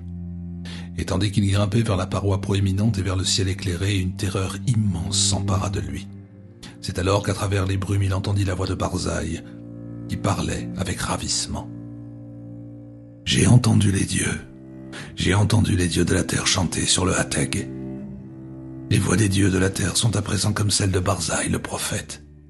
Les brumes sont légères et la lune est brillante, et je verrai les dieux danser au sommet qu'ils ont tant aimé dans leur jeunesse. La sagesse de Barzaï l'a rendu plus grand que les dieux de la terre, et contre sa volonté, leur charme et leurs barrières ne peuvent plus rien faire. Barzaï contemplera les dieux orgueilleux, les dieux qui méprisent la vue de l'homme. » Attal ne pouvait entendre ces voix. Mais il était maintenant tout près de la paroi proéminente et cherchait les prises pour ses pieds. Puis il entendit la voix de Barzaï devenir plus forte et aiguë. « La brume est très légère, et la lune projette des ombres sur la pente. La voix des dieux sur la terre est forte, et ils craignent la venue de Barzaï le sage, qui est plus grand qu'eux. La lueur de la lune vacille pendant que les dieux dansent. Je vais voir les silhouettes qui dansent et qui sautent à la lueur de la lune. La lumière est plus faible, et les dieux ont peur. » Tandis que Barzaï annonnait ces paroles, Attal progressait vers le sommet comme si les lois de la terre s'inclinaient devant d'autres lois plus fortes. Car si le chemin était plus escarpé que jamais, la voie était à présent rendue étrangement facile, et la paroi proéminente fut à peine un obstacle quand il atteignit et se laissa glisser sur elle.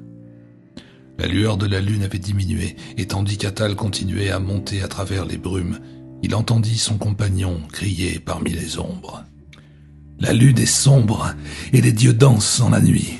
Il y a de la terreur dans le ciel, car sur la lune s'est abattue une éclipse qu'aucun livre humain ou divin n'a jamais prédite. Il y a de la magie inconnue à Ateg, car les cris des dieux effrayés se sont transformés en rires, et des pentes de glace montent dans les cieux noirs vers lesquels je me dirige. Enfin, dans la lueur incertaine, j'aperçois les dieux de la terre. » C'est alors qu'Atal, glissant vertigineusement sur des escarpements, entendit dans l'obscurité un rire épouvantable mêlé à un cri jamais entendu, si ce n'est dans le phtéguéton des cauchemars indicibles. Un cri où se reflétait toute l'horreur et toute l'angoisse d'une vie entière, rassemblées en un seul moment. Les autres dieux. Les autres dieux, les dieux des enfers extérieurs qui protègent les faibles dieux de la terre. Ne regarde pas, retourne-t'en, ne regarde pas. La vengeance des abîmes infinis, ce gouffre maudit et damné. Dieu miséricordieux de la terre, je tombe dans le ciel.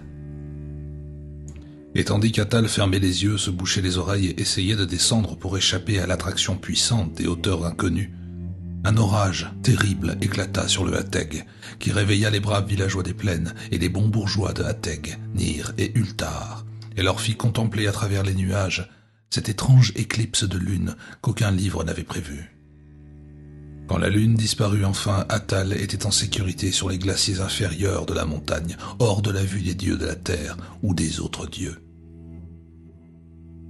Or, il est dit dans les manuscrits pnacotiques que Sanzu ne trouvera rien d'autre que de la glace et du roc quand il escalada le Ateg aux premiers âges du monde.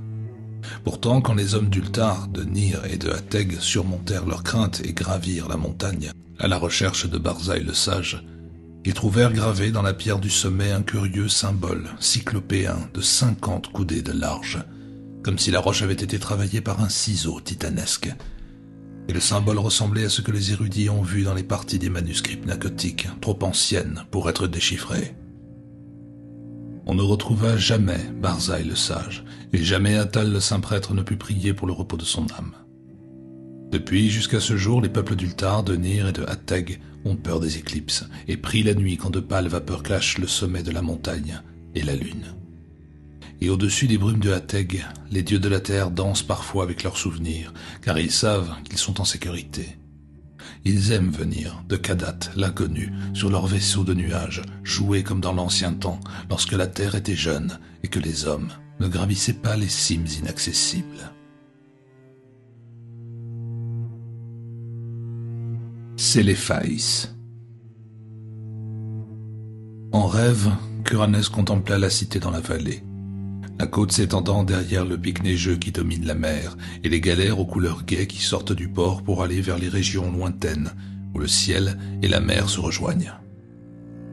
Ce fut également en rêve qu'il acquit ce nom de Khuranes, car lorsqu'il s'éveilla, il constata qu'on l'appelait autrement. Peut-être était-ce pour lui une chose naturelle que de rêver d'un nouveau nom, car dernier descendant d'une famille et seul parmi les millions d'habitants indifférents de Londres, rares étaient ceux qui lui parlaient pour lui rappeler qui il avait été. Il avait perdu ses terres et son argent, et n'aimait guère les manières des gens qui l'entouraient. Il préférait rêver et transcrire ses rêves. Ceux à qui il montrait ses écrits se moquaient de lui si bien qu'il les garda pour lui seul, et, finalement, cessa d'écrire. Plus il s'éloignait du monde qui l'entourait, plus ses rêves devenaient merveilleux. Il aurait donc été vain d'essayer de les coucher sur le papier. Khuranes n'était pas moderne. Il ne pensait pas de la même façon que ceux qui écrivent. Tandis que ceux-ci s'efforcent de dépouiller la vie des voiles brodés des mythes qui l'entourent, montrant dans sa laideur cette triste chose qu'est la réalité, Khuranes recherchait uniquement la beauté. Quand la vérité et l'expérience n'eurent pas réussi à la lui révéler, il la chercha dans l'imagination et dans l'illusion. Et la trouva, toute proche, parmi les souvenirs nébuleux des contes et des rêves de son enfance. Enfant, nous écoutons et nous rêvons. Nous avons des pensées encore floues, et quand une fois adultes nous essayons de les faire revivre en notre mémoire, le poison prosaïque de la vie ternit ces visions.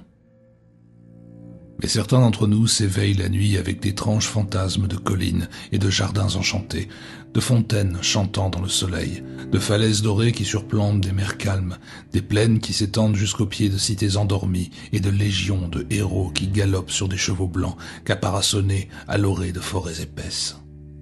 Alors, nous savons que nous sommes retournés en arrière, par des portes d'ivoire dans ce monde merveilleux qui fut le nôtre avant l'âge de raison, qui est aussi celui de la tristesse. Curanès revint très brusquement dans l'univers de son enfance. Il avait revu la maison où il était né, la vaste demeure de pierre couverte de lierre, où 13 générations de ses ancêtres avaient vécu et où il avait espéré mourir. Le clair de lune resplendissait et il était sorti dans la nuit d'été parfumée. Il avait traversé les jardins, descendu les terrasses, longé l'allée de chêne du parc et marché sur la longue route blanche qui mène au village. Celui-ci semblait ancien. Curanès se demandait si les toits pointus des petites maisons cachaient le sommeil ou la mort. Dans les rues, une herbe haute poussait. De chaque côté, des fenêtres aux vitres brisées. Curanès ne s'était pas attardé. Comme poussé vers un but, il avait poursuivi son chemin, puis il avait été attiré dans une ruelle qui montait aux falaises et était arrivé enfin au précipice où le village et le monde entier tombaient à pic dans le vide, sans l'écho de l'infini. Là où même le ciel était vide, sans lune et sans étoiles. La foi l'avait poussé à continuer au-dessus du précipice et dans le gouffre, où il était descendu en flottant. Il avait contemplé des rêves sombres et sans forme, des sphères vaguement éclairées qui pouvaient être des rêves à moitié rêvés, des choses ailées qui riaient et qui semblaient se moquer de tous les rêveurs de l'univers. Puis une déchirure parut s'ouvrir dans l'obscurité devant lui, et il revit, au loin, la cité dans la vallée radieuse et étincelante au-dessous de lui, avec la mer et le ciel à l'arrière-plan et une montagne au sommet neigeux près du rivage.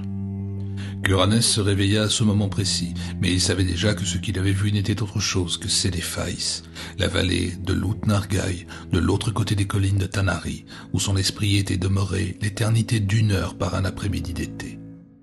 Il s'était éloigné de sa nurse et étendu sur une proche falaise. Il avait laissé la chaude brise marine le bercer et l'endormir.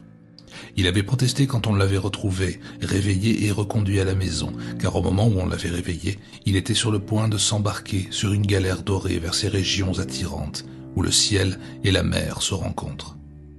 Et à présent, il était également furieux de s'éveiller, car il avait retrouvé sa fabuleuse cité après 40 pénibles années.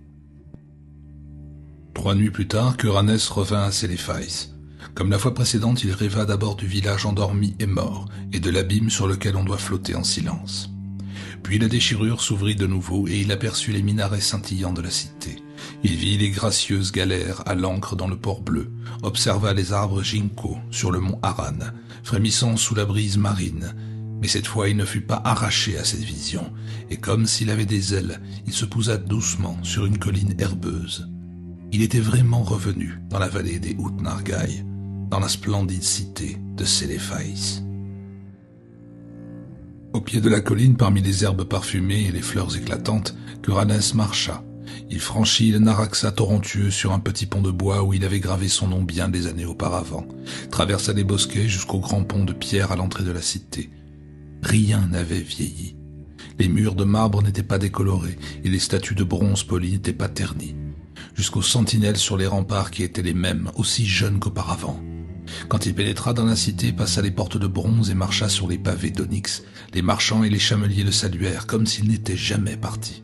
Et ce fut la même chose au temple de turquoise de Nat Hortat, où les prêtres couronnés d'orchidées lui déclarèrent que le temps n'existait pas à Outnargaï et que la jeunesse y était éternelle. Puis Curanès prit la rue des Colonnes pour atteindre la muraille, près de la mer, où se rassemblent commerçants, marins, hommes étranges venus de contrées où la mer et le ciel se rencontrent. Il resta là longtemps, contemplant le port coloré où les vagues scintillaient sous un soleil inconnu, et où les galères venues de loin voguaient sur l'eau. Et il contempla aussi le mont Aran, qui s'élevait majestueusement au-dessus de l'océan, avec ses pentes couvertes d'arbres et son blanc sommet touchant le ciel. Plus que jamais, Curanès désirait partir sur une galère vers ces lieux lointains dont il avait entendu tant de contes étranges. Il se remit à chercher le capitaine qui avait accepté de l'emmener autrefois. Il trouva l'homme, Atib, assis sur le même coffre d'épices. Ensemble, ils ramèrent jusqu'à une galère du port et après avoir donné des ordres aux marins, commencèrent à s'éloigner sur la mer houleuse qui conduit au ciel. Plusieurs jours, ils voguèrent au gré des flots jusqu'à ce que finalement, ils arrivent là où la mer et la terre se rencontrent. La galère ne s'arrêta pas mais se mit à flotter aisément dans le bleu du ciel parmi les nuages floconneux et teintés de rose. Et loin sous la quille, Curanès pouvait voir des pays étranges, des rivières et des cités d'une beauté extraordinaire qui s'étendaient indolents sous le soleil. Enfin, Atib lui dit que leur voyage approchait de son terme et qu'ils entreraient bientôt dans le port de Séragnan, la cité de marbre rose des nuages, sur la côte éthérée où le vent de l'ouest se mêle au ciel. Mais au moment où les plus hautes tours sculptées de la cité lui apparaissaient, il y eut un bruit quelque part dans l'espace et qu'Uranès s'éveilla dans sa mansarde de Londres. Pendant plusieurs mois ensuite, qu'Uranès chercha en vain à retrouver Séléphais et ses galères voguant vers le ciel. Personne dans ses rêves ne fut capable de lui indiquer le chemin de Ut-Nargai, de l'autre côté des collines de Tanari. Une nuit, il vola au-dessus des montagnes sombres où brillaient des feux de camp très éloignés les uns des autres, et où l'on voyait d'étranges troupeaux dont les chefs portaient des clochettes.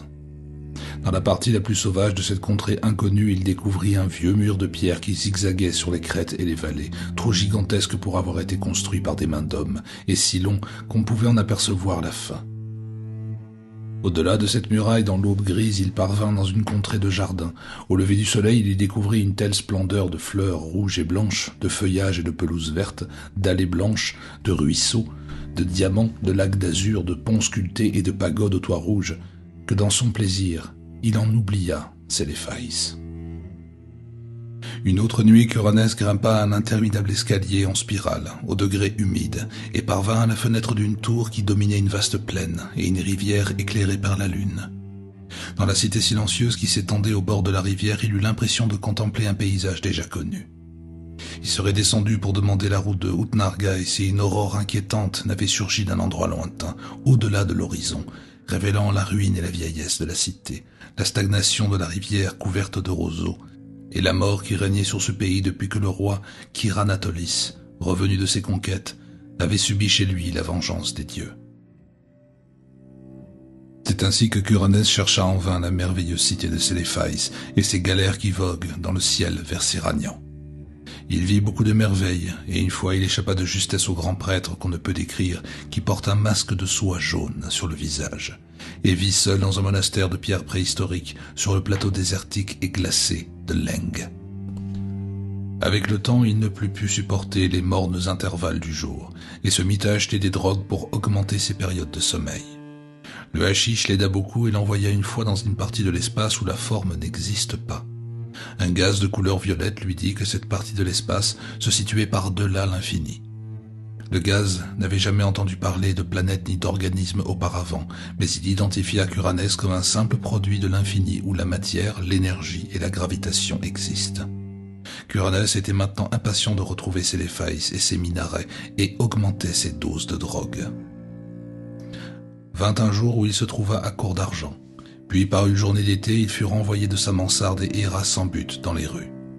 Au-delà d'un pont, les maisons devinrent de plus en plus minces. C'est là que l'accomplissement se produisit et qu'il rencontra le cortège venu de Séléphais pour l'y conduire définitivement.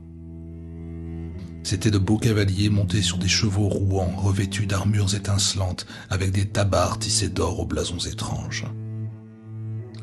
Ils étaient si nombreux que qu'Uranès les prit pour une armée, mais on les avait envoyés en son honneur puisque c'était lui qui avait créé Ut-Nargai dans ses rêves. Il allait maintenant être nommé son dieu, régnant pour toujours. Ils lui donnèrent un cheval et le mirent à la tête de la cavalcade, et tous galopèrent majestueusement à travers les plaines du Surrey, jusqu'à la région où qu'Uranès et ses ancêtres avaient vu le jour. C'était très étrange, mais les cavaliers semblaient remonter le temps au cours de leur galop. Quand il fit sombre, ils voyagèrent plus rapidement, jusqu'à ce qu'ils eussent l'impression de voler. À l'aube incertaine, ils arrivèrent dans un village que qu'Uranès avait vu vivant dans son enfance, et mort ou endormi dans ses rêves. À présent, il était vivant, et les villageois matinaux s'inclinèrent très bas quand les cavaliers paradèrent dans la rue et tournèrent dans la ruelle qui se termine dans l'abîme des rêves. Uranès n'avait pénétré dans cet abîme que la nuit, et il se demandait à quoi il ressemblait le jour. C'est pourquoi il attendait anxieusement d'y parvenir. Juste au moment où il arrivait au bord du précipice, une lueur dorée surgit de l'ouest et enveloppa tout le passage de vapeurs éclatantes. L'abîme était un caillot bouillonnant de splendeur rose et azurée, et des voix invisibles chantèrent avec exultation tandis que le cortège des cavaliers plongeait dans le vide et flottait gracieusement au-delà des nuées brillantes. Les cavaliers évoluèrent à l'infini, leurs montures galopant dans les terres comme sur des sables d'or. Les vapeurs lumineuses s'entr'ouvrirent alors pour révéler une clarté plus lumineuse, la clarté de la cité de Séléphaïs et de la côte qui s'étend derrière elle, du pic neigeux qui domine la mer et des galères aux couleurs gaies qui sortent du port et partent vers les régions éloignées où le ciel et la mer se rejoignent. Et qu'Uranus régna alors sur Haute-Nargaï. Il y règne encore et y régnera toujours, même si au pied des falaises d'Innsmouth, le ressac joue avec le corps d'un vagabond qui a traversé à l'aube le village désert, joue avec ce corps et le jette sur les rochers au pied de la tour Trevor recouverte de lierre, là où un brasseur millionnaire particulièrement odieux jouit des biens d'une noble famille aujourd'hui éteinte.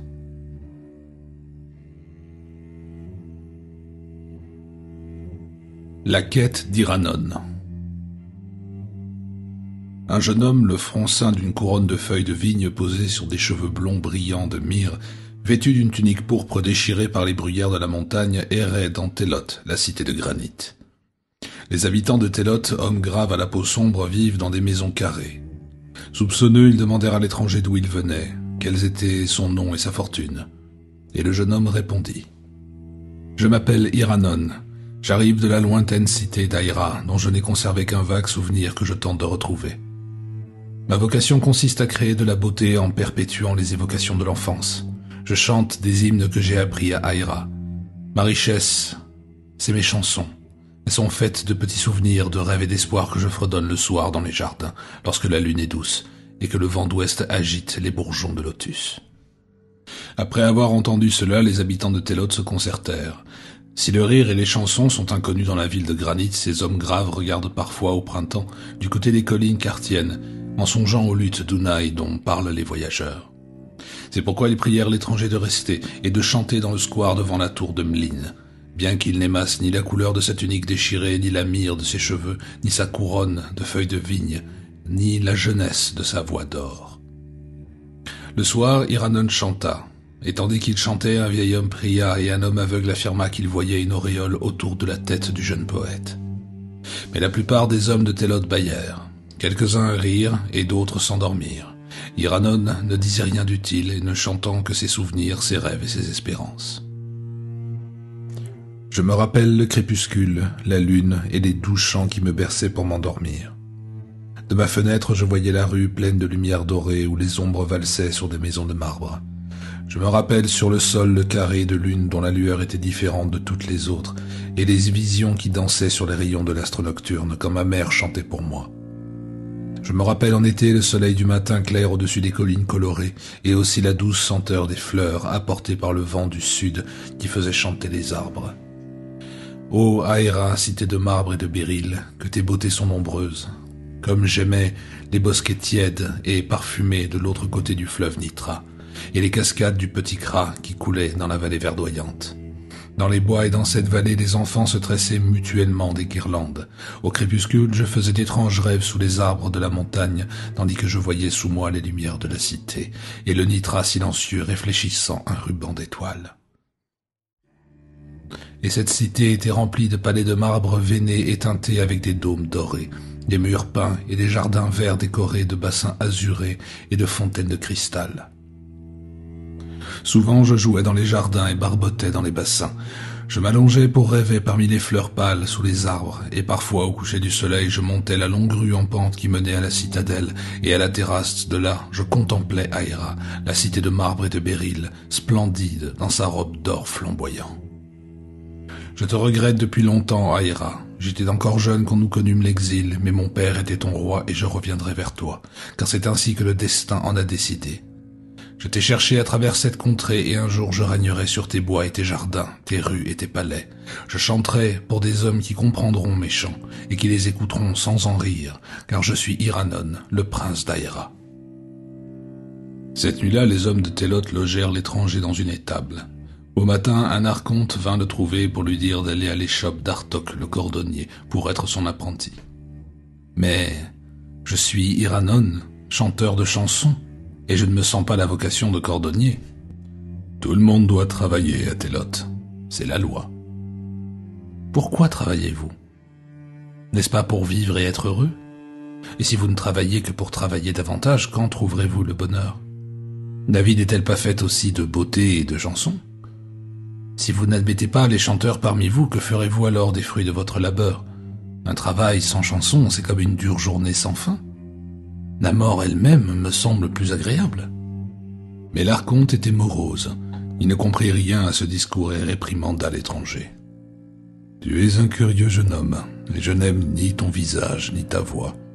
Les paroles que tu prononces sont des blasphèmes, car les dieux de Télote ont dit que le travail était bon. Nos dieux nous ont promis un paradis de lumière.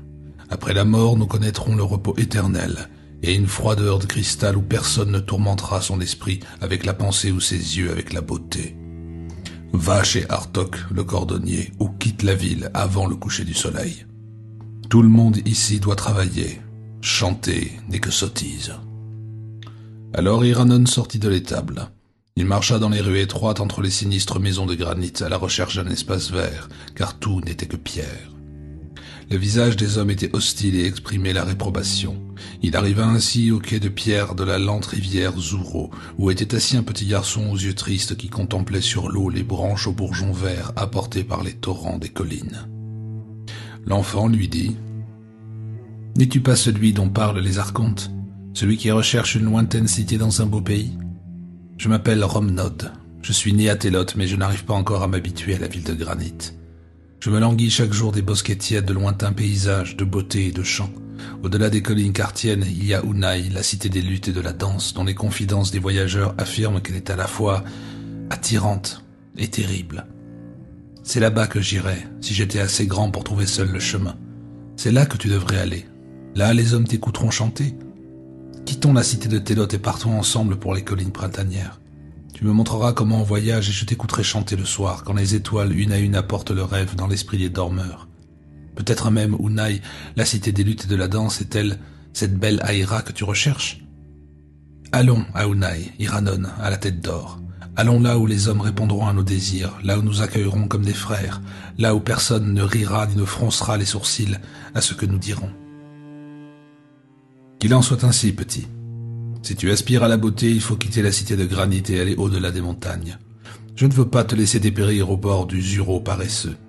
Mais je ne crois pas que tu trouveras la joie et la compréhension de l'autre côté des collines kartiennes, ni plus loin ni au bout d'un voyage d'un jour ou d'un an ou d'un lustre. Écoute, quand j'étais petit comme toi, j'habitais dans la vallée de Nartos, près du glacial Xari, où personne ne prêtait attention à mes rêves. Lorsque je serai plus grand, me disais-je, j'irai à Sinara sur la côte sud et je chanterai pour les chameliers souriants sur la place du marché. Mais quand enfin j'arrivai à Sinara, je ne trouvais que des chameliers ivres et débauchés. Leurs chants étaient différents des miens. Je voyageais ensuite en barque sur le Xari jusqu'au Jaren au mur d'Onyx. Mais les soldats de Jaren se moquèrent de moi et me chassèrent, si bien que j'errais de cité en cité. J'ai vu Setteos sous la grande cataracte et j'ai contemplé le marécage où s'élevait jadis Sarnath. Je suis allé à Tra, Ilamek, à Kadateron, au bord de la sinueuse rivière Aï. J'ai longtemps aussi habité à Olatoe dans le pays de l'Omar, mais si j'ai eu parfois des auditeurs, ils ont toujours été peu nombreux, et je sais que je ne trouverai le bonheur qu'à Aïra, la cité de marbre et de béryl, où mon père était jadis roi. C'est pourquoi nous chercherons Aïra. Nous irons visiter la lointaine Unai au-delà des collines kartiennes qui pourraient être Aïra, bien que je ne le croie pas. La beauté d'Aïra dépasse l'imagination et personne ne peut en parler sans ravissement, ce qui n'est pas le cas d'Unai, dont les chameliers parlent d'un air concupissant. Au coucher du soleil, Iranon et le petit Romnod quittèrent Télote et errèrent longuement parmi les vertes collines et les fraîches forêts. La route était dure et obscure et elle semblait ne jamais vouloir conduire les voyageurs à Unai, la cité des luttes et de la danse. Chaque soir, quand les étoiles apparaissaient, Iranon chantait Aïra et ses merveilles, et Romnod écoutait. Ils étaient amis, heureux tous les deux à leur façon. Pour se nourrir, ils mangeaient en abondance des fruits et des baies rouges. Le temps passait et ils ne remarquèrent ni l'un ni l'autre que de nombreuses années s'étaient écoulées. Le petit Romnod était devenu grand. Il parlait d'une voix grave et non plus aiguë, mais Iranon ne vieillissait pas. Ses cheveux dorés étaient toujours couverts de feuillage et parfumés d'une résine odorante qu'il trouvait dans les bois. Un jour, Romnod parut plus âgé qu'Iranon, bien qu'il fût très jeune quand son ami l'avait rencontré à Télote, en train de contempler les bourgeonnantes branches vertes flottant près des rives de pierre du paresseux Zouro. Par une nuit de pleine lune, les voyageurs, en arrivant au sommet d'une montagne, découvrirent la myriade de lumière d'Unai. Des paysans leur avaient dit qu'ils s'approchaient, mais Iranon sut que ce n'était pas Aïra, sa cité natale. Les lumières aussi magnifiquement que les rayons de lune sur le sol près de la fenêtre où la mère d'Iranon chantait jadis des chansons pour l'endormir. Iranon et Romnod descendirent la colline escarpée et gagnèrent Unaï à la recherche d'hommes à qui les chansons et les rêves apporteraient la joie. Lorsqu'ils arrivèrent dans la ville, ils aperçurent des fêtards, des guirlandes de roses autour du cou, qui allaient de maison en maison. Ces hommes qui écoutèrent les chansons d'Iranon lui lancèrent des fleurs et l'applaudirent quand il eut fini. Alors, pendant un instant, Iranon crut qu'il avait enfin trouvé ceux qui pensaient et ressentaient la même chose que lui. Quand l'aurore se leva, Iranon regarda autour de lui avec tristesse. Les dômes d'Unaï n'étaient pas dorés, mais gris et lugubres. La ville était 100 fois moins belle que Aïra. Les habitants étaient livides à force de débauche, amollis par le vin, et tout à fait différents des hommes beaux et radieux d'Aïra. Mais comme ces gens lui avaient lancé des fleurs en applaudissant ses chansons, Iranon resta, ainsi que son ami, qui aimait l'atmosphère de fête de la ville. Romnod portait des roses et de la myrrhe dans ses cheveux noirs. Iranon chantait la nuit pour les fêtards, mais il ne changeait pas. Couronné de vignes et de montagnes, il rêvait toujours aux rues de marbre d'Aïra, au cristallin Nitra. Iranon se produisit un jour dans le palais couvert de fresques du monarque, sur un dais de cristal élevé d'un gigantesque miroir. Il chanta avec tant de cœur qu'il donna à ses auditeurs l'impression que le sol reflétait des choses anciennes, très belles et à demi oubliées, et non des convives congestionnés par le vin qui lui lançaient des roses. Le roi le pria de quitter sa pourpre déchirée et l'habilla de satin et de tissu d'or, avec des bagues de jade vert et des bracelets d'ivoire teinté. Il le logea dans une chambre dorée et décorée de tapisseries, avec un lit de bois joliment sculpté et couvert de soie brodée de fleurs. Iranon demeura alors à Unaï, la cité des luttes et des danses. On ne sait pas combien de temps Iranon resta à Unaï, mais un jour le roi fit venir au palais des danseurs tourbillonnants du désert de l'Iranie et des joueurs de flûte basanés de Drinan. Ce soir-là, les noceurs lancèrent beaucoup moins de roses à Iranon qu'aux danseurs et aux joueurs de flûte. Peu à peu, Romnod, jadis le petit garçon de Télote, la ville de granit, devenait plus grossier et s'enivrait. Il rêvait de moins en moins et n'écoutait plus avec le même plaisir les chants d'Iranon. Malgré sa tristesse, Iranon continuait à chanter et à rêver d'Aïra, la cité de marbre et de béryl. Puis une nuit, Romnod, alourdi et congestionné, s'éteignit sur les coussins de soie de sa couche de banquet. Il mourut pendant qu'Iranon, pâle et mince, chantait pour lui, dans un coin sombre. Après avoir pleuré son ami et recouvert sa tombe de branches aux bourgeons verts comme les aimait jadis Romnod, Iranon enleva ses vêtements de soie et ses parures et quitta Unaï, la cité des luttes et des danses, sans que personne le remarquât, vêtu seulement de la pourpre déchirée avec laquelle il était arrivé et le front couronné de vignes fraîches des montagnes.